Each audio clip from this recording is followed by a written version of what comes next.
Hi friends, yes bite में आप सबका स्वागत है।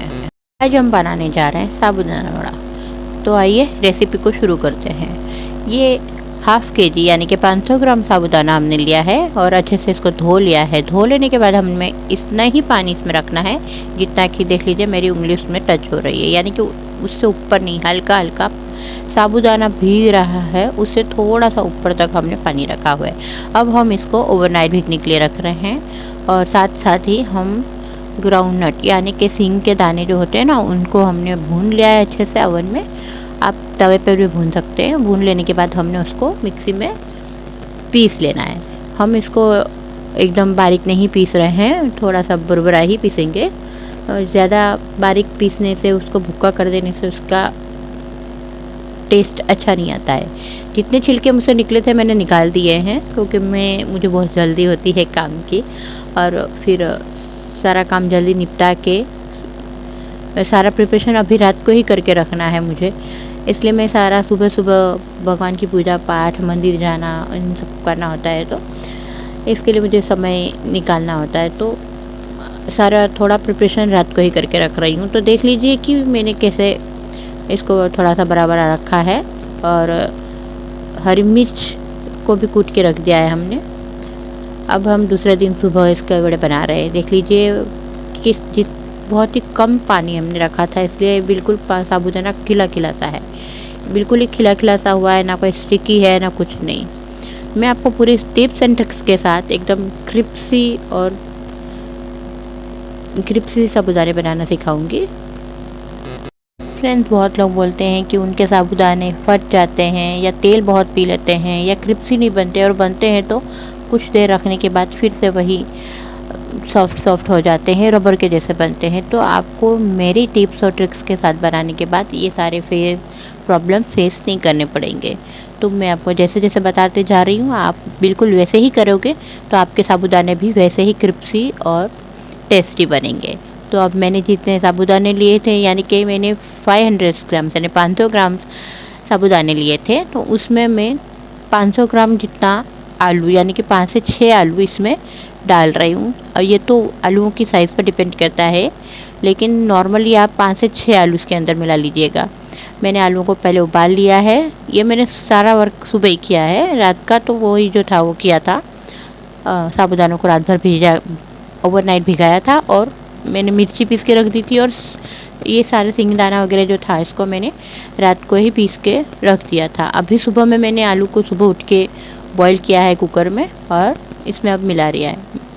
मिला देने के बाद अब इसमें हमने जो मिर्ची की पेस्ट बना के रखी थी, ये पेस्ट नहीं है, ये मिर्ची को भी हमने बड़ा सा थोड़ा सा कूट लिया है। और उसके बाद हम इसमें डाल रहे हैं नमक हमने उपवास का नमक डाला है, जिसको हम सेंधा नमक बोलते हैं। और अब इसको पहले हम अच्छे से मिला लेंगे, एकदम ये दोनों को एक सर हो जाना चाहिए, जैसे यानी कि आलू और नमक और मिर्च और जो भी हमने जो भी इसमें अभी मिलाया है, सारा कुछ एक सर हो जाना चाहिए। इतनी अच्छी तरह से इसको मैश करना है कि दोनों एक सर हो जाने चाहिए। अगर हमने इनको मिलाने में कुछ भी गड़बड़ी करी तो समझ लीजिए आपके वड़े फटेंगे। इसलिए इसको मिलाने के लिए थोड़ी मेहनत तो लगेगी, पर आपको इसके लिए बिल्कुल इसको मसलते हुए और अच्छे से, अगर मेरी तरह आपको इस छोटे से पतीले में नहीं जमता है इस तरह से, तो आप कोई बड़ा सा परात वगैरह ले सकते हैं। मुझे नॉर्मली रोज़ की आदत है, इसलिए मैं ऐसा कर लेती हूँ। मैंने इन दोनों को अच्छे से सबको मिलाया है और अच्छा मैश किया है, और उसके बाद हमने इसमें डाला है शक्कर और नींबू। अब आप साबूदाने वड़े में नींबू शक्कर तो सभी डालते हैं, पर आपको पता है नींबू और शक्कर क्यों डाला जाता है? नींबू और शक्कर जब दोनों मिल जाते हैं तो इस साबूदाने के ऊपर और आलू के ऊपर एक अच्छी सी बाइंडिंग बना देते हैं, कोटिंग बना देते हैं। उस कोटिंग से ये जो वड़े होंगे ये फटेंगे नहीं। और आपको पता है कभी कभी साबूदाने वड़े जब किसी बन जाते हैं तो वो फ्राई करके या तो कढ़ाई में ही फूटने लगते, या फिर बाहर निकालने के बाद वो फूटने लग जाते हैं, जैसे किसी वो फटाके के बम फूटते हैं ना, उस तरह से। तो वो प्रॉब्लम भी नहीं आएगी आपको। इस साबूदाने के अंदर बहुत लोगों को पता है, लेकिन बहुत लोग डालते हैं, बहुत लोग नहीं डालते हैं, लेकिन नींबू और शक्कर कंपलसरी इसके अंदर डालना है। उससे इसको अच्छी बाइंडिंग मिलेगी, अच्छा टेस्ट आएगा और सबसे बड़ी बात ये फटेंगे नहीं, तेल भी नहीं पिएंगे। और देखिए अब मैं इनको अपने कितना आसानी से मल रही हूँ और कितने अच्छे आसानी से इसके वड़े बन रहे हैं। आपको अपने अगर अच्छा मसला है, अच्छे से इनको बाइंड किया है, एक दूसरे को एक सार जैसा कर लिया है अगर साबूदाना और आलू को, तो ये वड़े भी बहुत ही अच्छे से और बहुत ही इजीली बन जाएंगे। देखिए दोस्तों, मेरे टिप्स और ट्रिक्स आपको अच्छे लग रहे हैं, अगर आपको मेरी वीडियो अच्छी लग रही है तो please like share and subscribe कर दीजिए और बेल का आइकन भी दबा दीजिए, जिससे मेरे आने वाली वीडियो आपका नोटिफिकेशन आप तक आ सके। मैं अभी सारे वड़े बना के रख दूँगी। एक तरफ मैंने तेल भी गर्म करने को रख दिया था। देखिए वड़े कितने अच्छे से बने हैं और ना मैंने इसके अंदर ना कोई कॉर्नफ्लोर मिलाया है, ना कुछ मिलाया है, ना इसमें कोई मतलब बाइंडिंग के लिए इसमें मैंने कुछ भी नहीं मिलाया है। और ये वड़े कितने अच्छे से बन गए हैं और अब मैंने इनको तेल में डाल रही हूँ। तेल बहुत ही हाई फ्लेम पे गर्म होना चाहिए और फुल हीट तेल होना चाहिए। अगर आपका तेल गर्म नहीं हुआ है और उसमें आपने अपना वड़ा डाल दिया है तो आपका वड़ा फटेगा भी और आपका वड़ा तेल भी पिएगा। तो इस बात का आप अच्छी तरह से ध्यान रखिएगा कि तेल फुल फ्लेम पे अच्छा गर्म होना चाहिए। जब ये अच्छा गर्म हो, इसमें से भाप निकलने लगे, तब आप इसमें वड़े डालिए। और इसके बाद अब आप इस गैस को मीडियम फ्लेम पे कर दीजिए। अब आपको गैस को हाई फ्लेम नहीं रखना है। अगर आप अब हाई फ्लेम रखोगे तो फिर आपका वड़ा जल्दी से सिक जाएगा और अंदर से वो क्रंची नहीं होगा और ना ही वो अच्छा अंदर से पकेगा। तो अब आपको अपने गैस को नॉर्मल कर देना है, यानी कि मीडियम फ्लेम पे कर देना है। देखिए फ्रेंड्स, वड़ों को तेल में डालते ही कुछ देर तक उसको बिल्कुल टच नहीं करना है, उनको फ्राई होने देना है। उसके ऊपर तेल की अच्छी सी कोटिंग आ जानी चाहिए, एक ब्राउन सी कोटिंग आ जानी चाहिए। जब वो फ्राई होगा तो अपने से ऊपर से थोड़ी सी तेल की कोटिंग बन जाएगी, यानी कि ऊपर से क्रिस्पी सी कोटिंग बन जाएगी। और उसके बाद हम उनको पलटेंगे। अगर हमने उससे पहले उसको पलटा तो एक तो वो आपस में चिपक जाएंगे, दूसरा वो हमारे झारे से भी चिपक जाएंगे, क्योंकि जैसे वो तेल में जाएंगे वो आलू और साबूदाना सॉफ्ट हो जाएगा, नरम हो जाएगा और वो चिपकने लगेगा।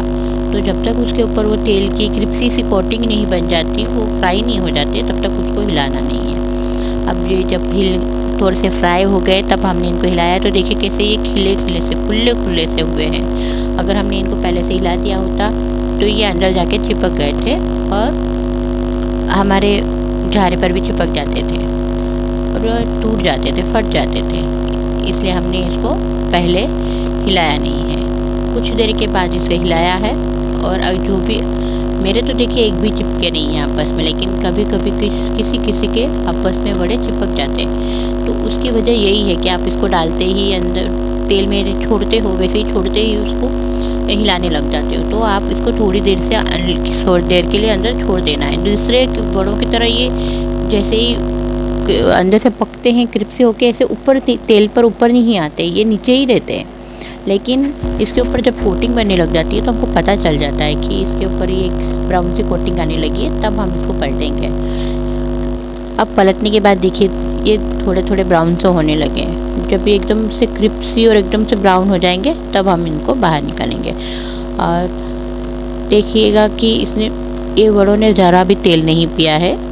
इसकी वजह यह है कि हमने इनको फुल फ्लेम पे हीट ऑयल था उस वक्त इनको डाला है। अगर हमने ऑयल हमारा फुल हीट नहीं होता और फ्लेम भी हमारी फास्ट नहीं होती तो हमारे वड़े जो थे वो तेल पीते। तो हम अब अपने वड़ों को निकाल रहे हैं और आइए आपको दिखाते हैं कैसे बने हैं हमारे वड़े। फ्रेंड्स, एक बार फिर से आपको रिक्वेस्ट कर रही हूँ, अगर आपको मेरा वीडियो अच्छा लगा हो तो please like share and subscribe ज़रूर कर दीजिएगा और बेल का आइकन ज़रूर दबा दीजिएगा। और देखिए हमारे साबूदाने के वड़े कैसे क्रिस्पी, यमी और टेस्टी बने हैं।